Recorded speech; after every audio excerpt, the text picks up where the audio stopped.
बेंगलुरु में सदाए इत्तेहाद की जानिब से एक मीटिंग बुलाई गई, जिसमें मिली तंजीमों के अलावा सियासी पार्टियां के लीडरान भी मौजूद थे, जहां पर मुसलमानों के ऊपर जुल्म ज़्यादती के ऊपर बात की गई और तमाम मिली तंजीमें और सियासी पार्टियां एक प्लेटफॉर्म में आकर मुल्क का मुस्तकबिल आगे लेकर जाने की बात की गई। तमाम मुसलमानों को एक जहद करने के लिए, एक प्लेटफॉर्म में लाने के लिए, क्यों, इसलिए कि आजकल के जो हालात गुज़र रहे हैं, तो जिसकी वजह से अब हमें एक प्लेटफॉर्म में होना है। एक प्लेटफॉर्म में होने के साथ साथ हमें हिकमत अमली के साथ इसको इस तरह के दिनों को गुजारना है। और हमारा मकसद ये है कि सिर्फ मुसलमान नहीं, आज सिर्फ हम मुसलमानों को बुलाए थे, नेक्स्ट सदा इत्तेहाद का प्रोग्राम ये रहेगा इंशाअल्लाह कि हम जो है तमाम जो है अदियान के मज़ाहिब के लोगों को बुलाएंगे और उनके साथ मीटिंग करेंगे और इंशाअल्लाह एक ऐसी कमेटी भी बनेगी जिसमें तमाम अदियान के लोग रहेंगे, ताकि हमारा मैसेज, हमारा पैगाम दुनिया तक पहुँचे, लोग तक पहुँचे, आवाम तक पहुँचे और उससे जो है इंसानियत का फ़ायदा हो, इंसानियत के साथ साथ मुसलमानों का भी फ़ायदा हो। आज का जो मीटिंग हुआ था सदा इत्तेहाद की जानिब से जो ऑर्गेनाइज़ किए थे, इसमें बहुत सारे डिस्कशंस आए हैं। उसमें जो अहम डिस्कशंस थे वो थे मौजूदा हालात, जो मुस्लिम समाज के ऊपर जो है झूठा प्रोपेगेंडा कर संघ परिवार के लोग जो बदनाम करने की एक कोशिश कर रहे हैं, और जो यहाँ के जो दूसरे मतलब हिंदू मुसलमान जो भाईचारे के साथ यहाँ पर कई सालों से ज़िंदगी कर रहे थे, इसके अंदर जो है खलल पैदा कर एक बंटवारा कर जो हिंदुस्तान में एक हिंदुत्व आइडियोलॉजी को जो नाफिज करना चाह रहा है संघ परिवार, इसे सब कैसा हमें जो है आने वाले दिनों के अंदर काम करना बोलकर एक डिस्कशन हुआ है। तो उसके अंदर जो है बहुत सारे तंजीमें थी जिसका अलग अलग अपना जो है राय था। तो इसमें मैक्सिमम राय जो थी वो ये थी कि तमाम तंजीमों को जो है साथ में मिलकर बड़ी हिकमत के साथ एक जज्बात में आए बगैर कॉन्स्टिट्यूशन के दायरे में रहकर कैसा है संघ परिवार को जो है डील करना है, इसे बहुत सारे राय आए हैं और ये एक फ़ायदेमंद मीटिंग है अल्हम्दुलिल्लाह। इसके अंदर जो है MIM, HDPI, इंडियन यूनियन मुस्लिम लीग, वेलफेयर पार्टी ऑफ इंडिया, इन सारों को हमने दावत दी थी। जो आयन वक्त के ऊपर ये सारे लोग जो है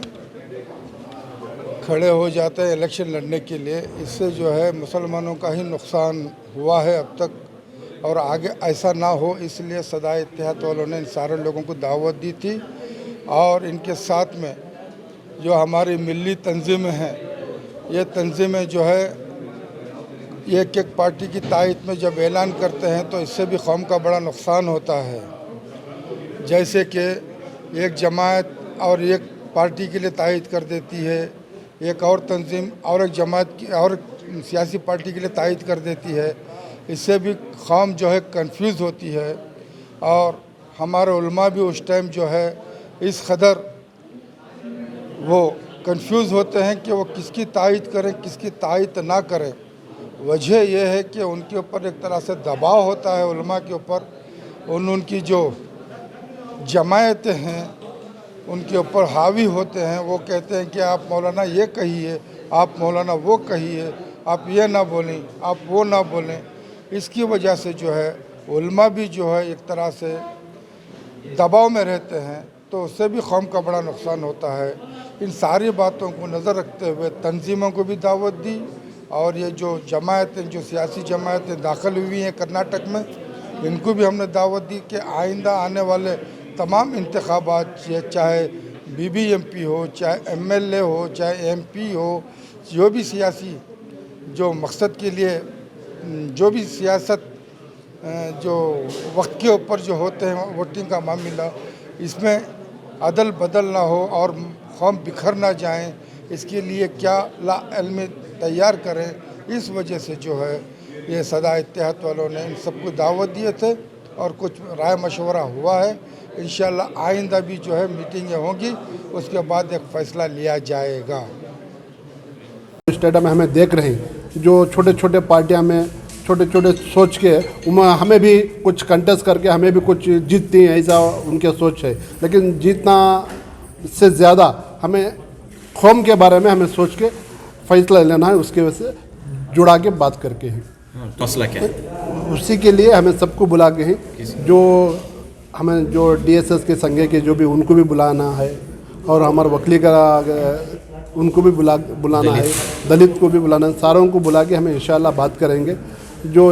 कर्नाटक के अंदर सेकुलर कर्नाटक है, तो उससे बोलते हैं 20-80 का, लेकिन वैसा कुछ भी नहीं है। लेकिन सबको भी है, जो भी कर रहे हैं, जो तंजीम, जो आरएसएस को बजरंग दल हो, वो उनके उन्होंने सोच के हमें 80 का बोल रहे, उन्होंने 80 नहीं, हमें 20 का बोल रहे हैं, हमें 20 भी नहीं। लेकिन हमें हर इंसान इंसानियत को सोच के, इंसान वो गलत आएगा तो हर इंसान वो गलत ही बोल रहा है, उसके वजह से हमें सबको साथ लेकर इंशाल्लाह जो माहौल जो चल रहा है उसे हमें रोकेंगे इंशाल्लाह।